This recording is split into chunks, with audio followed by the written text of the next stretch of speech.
My name is Gemma and I work here at Gloucestershire Archives in the city of Gloucester. For those of you who don't know much about the archives, it is a place where we keep all of the records for the historic county of Gloucestershire and also South Gloucestershire. We have approximately 10 million records and miles of shelving.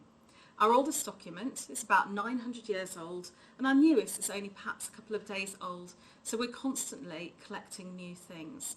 The type of records that we collect are basically anything that can be found on paper, although increasingly we also collect digital items. So our records include letters, deeds, maps, photographs, drawings, written music, newspapers, audio files, videos, diaries and much, much more.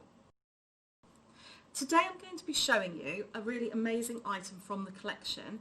Now we have loads of maps in the collection, but today I'm going to be looking at one specifically, which is this one you see to your left. This is the Speed Map from approximately 1610. It's named that because it was named after a very famous English mapmaker called John Speed. And what we can see in front of us is the county of Gloucestershire. And if you have a really nice close look, you can actually see all the boundaries as well to the other counties surrounding it. And that includes Worcestershire, Warwickshire, Herefordshire, Oxfordshire and Wiltshire.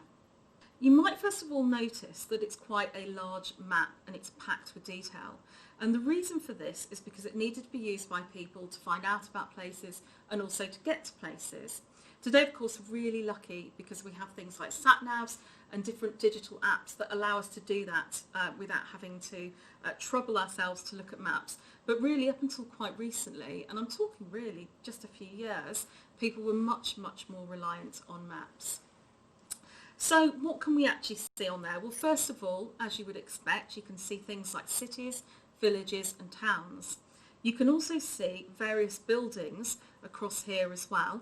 And at this point, it's probably worth saying that if at any point you want to stop, have a look at the map for yourself and really look at the detail, all you need to do is pause the video where you are and you will find that there is a document for the map alongside the video so that you can put that up and have a look for yourself.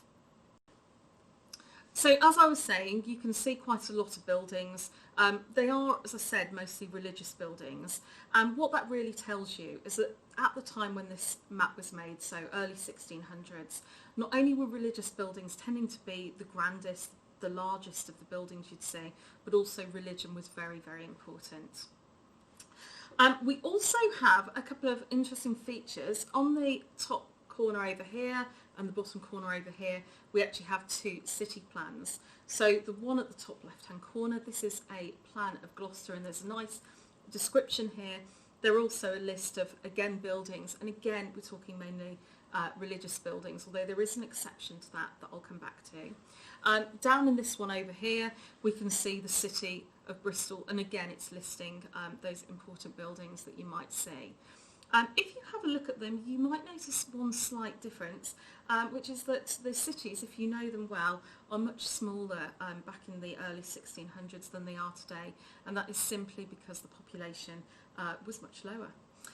Another interesting fact that you might be interested to look at is if you look at this Gloucester map over here, you'll notice towards the bottom of it, you've got this building over here. If you look down at the key, you'll see this is Gloucester Castle. And if you're thinking, I didn't know that Gloucester had a castle, you'd be absolutely right up to a point. In fact, in 1610 when this map was made, the castle that had been there for a few hundred years was still there. And it would continue to stand for another couple of hundred years until it was finally knocked down and they actually built Gloucester Jail in that place. So it's really important to have maps like this. Not only do they tell us things that we might expect to see that are still here today, but they also tell us about some of the changes, like the buildings, like the size of the cities. Okay, so the other thing that you might notice, which adds really nice illustration to this map, is the coat of arms up here. This is the royal coat of arms for the United Kingdom, and what you can see is a shield in the middle, and if you look really carefully you'll be able to see an Irish heart, the three English lions and also the rampant lion of Scotland. On either side you can see a lion and a unicorn holding up that shield, and then at the top you can see a crown and on top of the crown you can see yet another lion. And at this point it's worth asking yourself what it is about lions that they wanted to use them so much in this design. And that lion has got its own little crown on as well, which is rather nice. At the bottom you can see that there is a motto, and a motto is a word or a saying. In this case it's written in Latin and it means God and my right. Underneath that you can see another selection of shields. These are the coat of arms of other important families within Gloucestershire. So that leads us on to what I would call my favourite bit of this map, which is this little bit over here. And you're probably going to need a magnifying glass in order to look at this properly. But what you can see there is two armies, okay? And what they are is two famous battles which took place in Gloucestershire. So starting with the top one over here, what we can see is a battle which took place near Alney Island, near Gloucester. And that took place in 1016, and it took place allegedly between King Canute, the Danish king, and he apparently defeated Edward Ironside of England.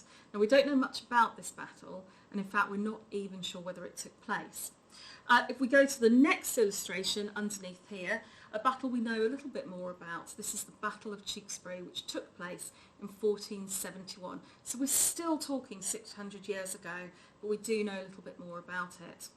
And this was a very important battle. It was one of the deciding battles in the famous War of the Roses.